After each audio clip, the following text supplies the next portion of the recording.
So Isaac, I've known you since you were 6th grade. Been incredible to watch your path. You were an all Pac-12 runner at University of Washington. And I think a lot of people probably look at you as a student athlete and be like, oh my gosh, it's going to be great to be Isaac. This has been such an easy path. I would love to hear, what's it like being a student athlete? Let's start with elementary school. Was it challenging? Was it easy? So I went to a Montessori school. That worked great for me for some things, to build my social skills. It was wonderful to build my appreciation of things around me as far as stories and art and things like that, but it really was not good for me when it came to math and reading because of the freedom. You have a lot of latitude as a Montessori student. The biggest issue I faced coming into 6th grade at LMS was at that time I'd probably been able to read something longer than a stop sign for about half a year, and I had no idea how to do long division. I was really good at talking my way out of learning things when I was worried I would do bad and be embarrassed around my friends. It was a really interesting situation because I showed up at LMS on my first day. I was in social studies class and I had a speech impediment. I couldn't say R's very well. And I came across the hardest R word ever, which is rural, which I still can't say and nobody can say. Yeah. I didn't know what it meant. I hardly could read this thing and I was trying to stumble over this word and I just went freezing up in front of the class and being so embarrassed and then having to sit down and be like, oh my gosh. But my mom did such a good job of making sure I got the resources I need by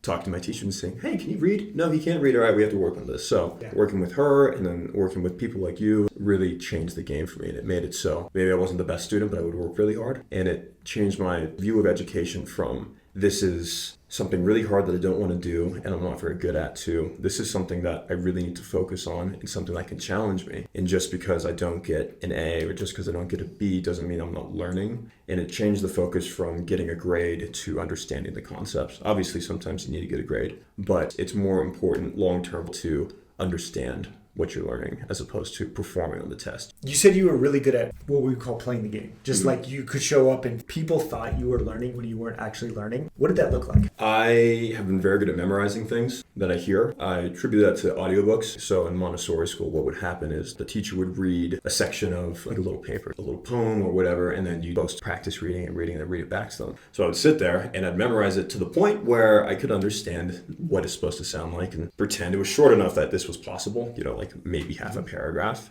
And I was good enough at it that I was okay at reading, but I really couldn't read. That worked for a few years. And then when it stopped working, whenever we get into reading, I'd be like, hey, I noticed that the sink's dirty or the trash needs to be taken out. Like, can I help you? Can I grab some from the top shelf? And I'd start deflecting the learning because I knew I wouldn't be able to do it anymore. Since a teacher has 30 students to pay attention to and they have so many things to take care of, having somebody that will be like, oh, I'll clean the sink for you, or I'll take your trash out or whatever. It's like, oh yeah, for sure. And I'd do that every reading lesson. I was really good at getting around learning the things I needed to. One of the things that we see over and over when people struggle in school and they make it through, they get incredibly street smart. I think that's kind of what you're talking about is like just they figure out systems, right? It's like, okay, it's reading time. I can't memorize this. I'm tall. I'll grab something else. Exactly. And now the teacher's going to love me because I'm being so helpful. A lot of us have this welcome to middle school moment. Yeah. I know mine was actually like welcome to college when I brought my first paper to the writing center and the tutor was like, is this serious? Like, was that like the 3rd grade level? Yeah. And I was like, wow, I got a lot of work to do. So your moment was you step foot in middle school and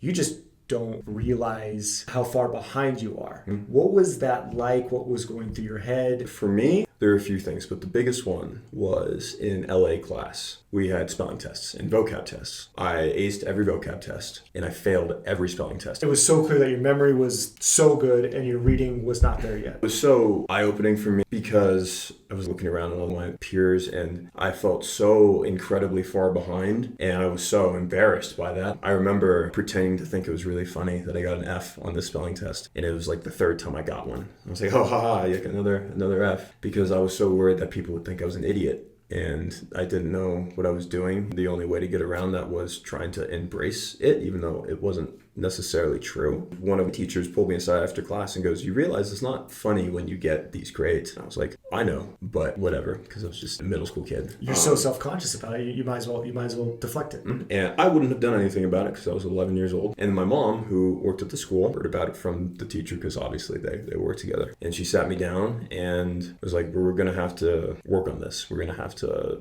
reach out to people, talk about organization, talk about learning how to do things you don't want to do and things that worry you and scare you. And try and divorce this self-image from what you think people are thinking about you. Because at the end of the day, nobody cares what grade you got on your test except for you and the teacher. And if they do, then they probably have something else going on, and it's not really you. And making sure that I separated my value and my worth from the grade I was getting on every single paper. The most important part is that I would be improving and that the teachers knew that I was working hard. And that was a big adjustment for me. Your mom is a phenomenal educator. I've always been impressed by your process mindset. You've always been very process focused. Is that where you get that from? I get it from her, and I get it from one of the guys that I worked with organization. My notebooks were the typical, just you close it and it's full of papers that aren't connected to anything. They're not labeled. They're all crumbled up. You think you turned in this assignment, but it's actually crumpled up under your bed and has been for 3 months. I think we've heard that once or twice. Yeah. Not a unique situation. I would meet with him every week at school, and he would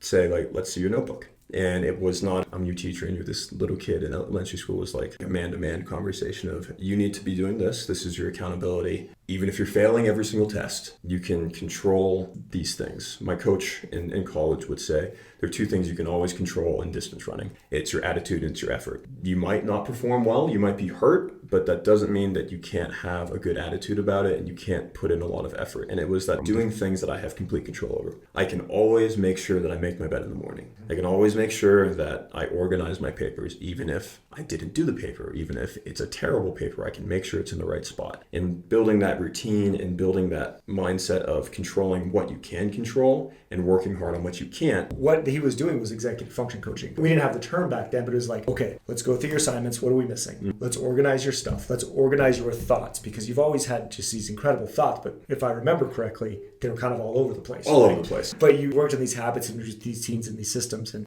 that's what that was. So middle school was not the easiest, but you found a way. One last quick note on that. A lot of parents of middle schoolers we see, they're really concerned about the grade. It is not easy to see a bad grade in a class. By having that process mindset of like, we're not a finished product. We are working towards something bigger here. The grade's not the most important thing. It's this process. I think that's so important. And you were the perfect example of that. Because I'm guessing a lot of your middle school grades probably not good. I got an A on one math test, and I was like, wow. Yeah. My mom was like, Mom, I got an A. And it was like an A minus, you know what I mean? But it was so cool. But the process was there, and you started to see the product of it. Yeah. Did you start to figure out this system when you got to high school? Like did things start to fall into place then? Yes and no. I've always struggled as a student because I have a really hard time focusing on multiple things. Where I'll have thoughts all over the place of like fun things I want to do. I will throw myself into something. Hyper-focused, right? And everything else be damned. That is great and terrible. It's great for whatever you're focused on, provided it's something constructive. But it's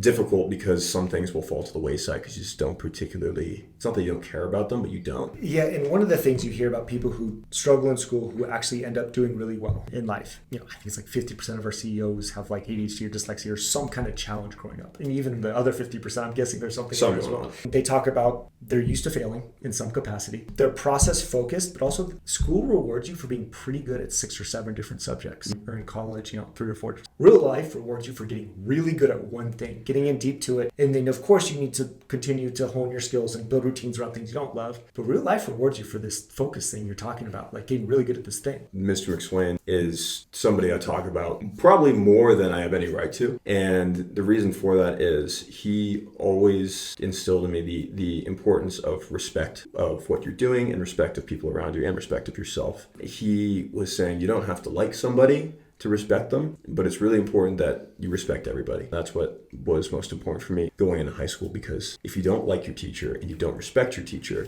if you get an F, why will they want to help you? That's so important. And coming back to the recruiting process, one of the core things why you were so highly recruited was obviously you were a phenomenal athlete, very good student, process focused, like you weren't an academic liability. I wasn't an all-star, but I wasn't a liability. Correct. But also one of the things that I heard, these college coaches dug into this integrity piece. Like they wanted to know that you were going to be someone who showed up on campus. Every single recruiting process, from what I've experienced, it's a gamble on the coach's part, obviously. If they're giving you money, it's a huge gamble. And there's only so many spots, right? There's only so many spots. And a team, if you have like 100 different captains, the ship's not going to work. You have to have everybody. You have to have people from different backgrounds that are good at different things and think different ways to make something work. But the most important part when I was getting recruited and when I've been in that process of vetting the people that we were bringing in. It was always, are they good? Yeah, great. But, they're an 18-year-old kid. They're going to be racing against a guy from BYU who's 28. So they're not going to win for the next 2 years. So that doesn't matter. What matters is, do they fit with the team? Are they hardworking? Are they somebody that's going to bring something to the table? Or are they somebody that's going to take something away? I would say 99% of student athletes that we see have no idea their coach is going to dig into this integrity if they're serious about you. And there's a lot of things that come up that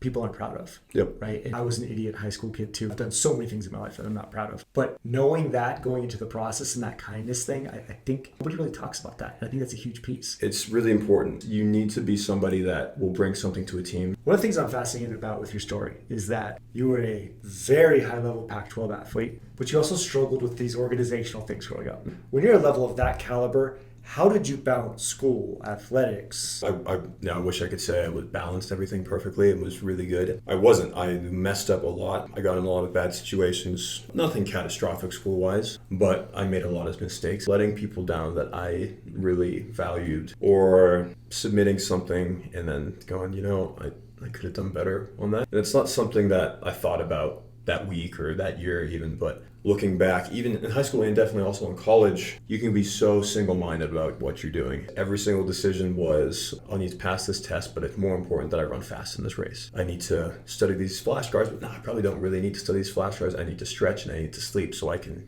get an athletic scholarship. Well, and this is hard because as a student athlete, you just can't fit everything in the day. So you're always trying to prioritize, I know I should, but what's the real priority here? At Washington, at a D1 university, when you get to college, your job is performing. Are you moving the needle? That's what our coach would say. Are you moving the boat or are you dragging the boat down? And it's so easy to get caught up in that mindset of, I need to perform in this race and I need to prioritize this over everything else, that you can get to the end of your college career and look back and go, crap, I just wasted this opportunity, that I didn't work hard enough in some classes and take advantage of things. And learning how to balance your athletic life, your personal life, and your school life is probably the hardest thing for student athletes. Making sure that you have time to be who you are as a person and take time to pursue things you're interested in, pursue things that you think will be valuable down the line versus choosing the easiest class. My best year at Washington, I made the NCAAs. I did good in the 5K. It was awesome. The beginning of that year, I was hurt and not in very good shape, and I wasn't running very well, and I was sad, and I wasn't doing as good in school as I needed to.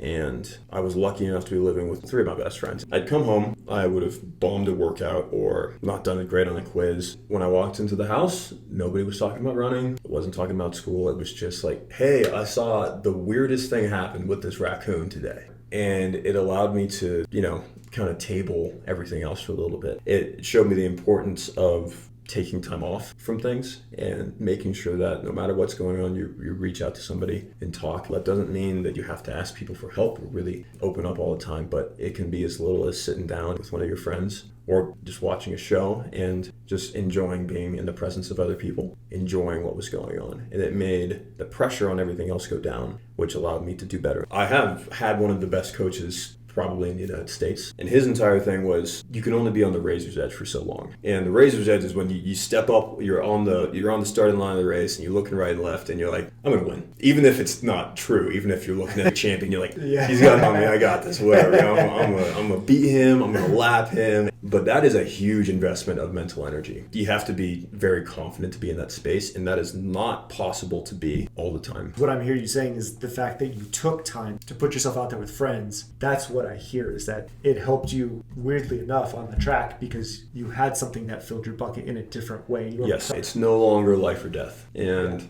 obviously that's way exaggerating, but it's no longer everything. It's really important that something you really care about, it doesn't have to be your everything every single day. And if it is, then there's so much wrapped up in it. If you have a bad race, then you're doing bad. If you have a great race, then you're on top of the world. But if you get to the starting line of a race and you're like, I'm really excited about this, and I'm also really excited to go to a movie with my friends afterwards, that's when I've always raced the best. That's when I've always performed the best in school, is when it isn't my everything. It is something I really care about, but it's not my entire life. That is such a great point. We've actually never had someone say that before, because everyone's always trying to get that at your level, that next 1% is even too much, like 0.01%. Like, what is this hidden edge? And I think a hidden edge too is knowing when to just step back even for a second. Stress plus rest equals growth. You work as hard as you can, but there's got to be that rest component or you'll never grow. I think the real edge in competition is being happy. My last year in college, I had unfortunately the worst competition year of my life. I'd race bad and it ruined my week. And then you spend so much energy ruminating on this, like, oh, I suck, I don't know what's going on. Now I'm not going to get this contract. And it takes away the reason that you got into it in the first place. Being 100% all in on something is great when it's going well. But the moment that it starts to go bad, then you're 100% all in on wondering why it's going bad and doubting yourself. But if you have a little more balance and you're all in when you're doing something versus all in all the time on something, it's really important. How did you remind yourself that? Because I know a lot of people, including myself, I struggle being there. I'm on to the next to-do list in my head. There were things that I would do. One of the best things that I learned working with you all those years ago here was making sure you put yourself in the right environment. And so when I was studying for school, I would go to the same spot in the library every day, and I would sit there and I'd do school. It was, I'm going to be 100% focused on school. I'm not going to do it in my room. When I was with my friends, I was with my friends. If I was training, I was training, and that was it. Once I got that separation of all of those, I started to do much better.